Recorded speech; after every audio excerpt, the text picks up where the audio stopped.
भविष्य मालिका यह कई ग्रंथों की मालिका है जिन्हें आज से 600 वर्ष पूर्व उड़ीसा में जन्मे पंच सखाओं के द्वारा उड़िया भाषा में लिखा गया था। ये ग्रंथ अभी तक तो गुप्त था, परंतु इसमें लिखी गई बातें अब सच होने लगी हैं। जो बातें इसमें लिखी थी अब वे सच प्रमाणित होती हैं तो ये एकदम से उजागर हो गई हैं। इन्हें लिखने का उद्देश्य केवल यही था कि जो भगवान के भक्त हैं और जो अपने मार्ग से भटक गए हैं वे पुनः अपने उचित मार्ग पर आ जाएं और अपने जो मार्ग से भटककर जो उन्होंने कर्म बिगाड़े हैं या जो पाप पुण्य आदि किए हैं उनसे हटकर श्री भगवान के चरणों में चले जाएं, क्योंकि इसी से उनका उद्धार होगा।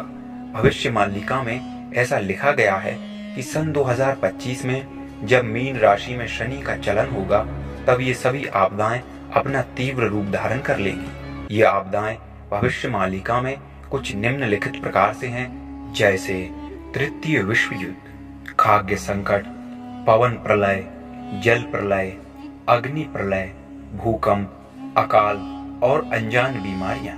यह सभी कलयुग के अंत काल में मानव के पतन का कारण बनेगी, क्योंकि मानव अविवेकी, पापी और नीच हो जाएगा।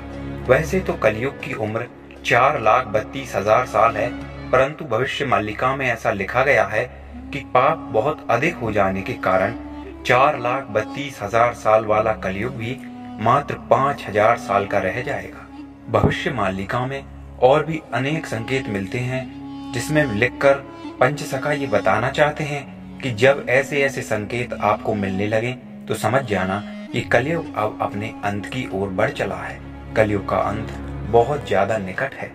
जैसे मध्य रात्रि में कोयल गीत गाएंगे, असमय में आम के पेड़ में फूल आने लगेंगे, बांस के पेड़ में धान उगेगी, खेत में ही अनाज को कीड़े खा जाएंगे, कहीं कहीं पर खेती बिल्कुल नष्ट हो जाएगी, फसलों का उत्पादन बिल्कुल बंद हो जाएगा, अनेक स्थानों पर अकाल पड़ेगा, वज्रपात से यानी बिजली गिरने से बहुत मनुष्य और जीव जंतु मरेंगे, गौ माता की अकाल मृत्यु होगी, मनुष्य और जीव जंतुओं में अनजानी बीमारियां फैलेंगी, पृथ्वी पर 64 प्रकार की महामारियां फैलेंगी, ऋतुओं का असमय परिवर्तन होगा और केवल 13 दिनों में 6 ऋतुओं का अनुभव होने लगेगा। नदियों में असमय बाढ़ आएगी, सूर्य की किरणें 10 गुना ज्यादा तेज होंगी। असमय मतलब दिन के दौरान कोहरा भी छाया रहेगा, जिसमें से आधे लक्षण तो आज हम भोग ही रहे हैं। बार बार तूफान आएंगे और तूफान के बल पर समुद्र बार बार तट की सीमा का उल्लंघन करेंगे।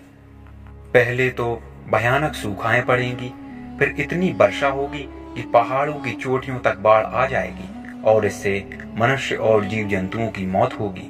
जलचर और सामुद्रिक प्राणी बड़ी संख्या में मरेंगे। बहुत सारे वन्य जीव शहरों में आकर मनुष्यों को नुकसान पहुंचाएंगे। सूर्य की गर्मी से उत्तर और दक्षिण मेरू की बर्फ पिघलने लगेगी। बड़े जंगलों में लगी आग से करोड़ों वन्य प्राणी मरेंगे। पृथ्वी के कोने कोने में हर महीने हर दिन भूकंप महसूस होंगे। दिन में सियार कहराएंगे, मुर्गे के मुकुट का रंग लाल से सफेद हो जाएगा। बैसाख के महीने में भी कमल खिलेंगे, चारों दिशाओं में धुआं सा दिखने लगेगा। पृथ्वी के समतल और पहाड़ी क्षेत्रों में बादल फट जाएंगे और इतनी भयानक वर्षा होगी कि वहां जल प्रलय के आसार बन जाएंगे। हर महीने पृथ्वी की किसी न किसी जगह पर आंधी, तूफान, चक्रवात आदि आएंगे।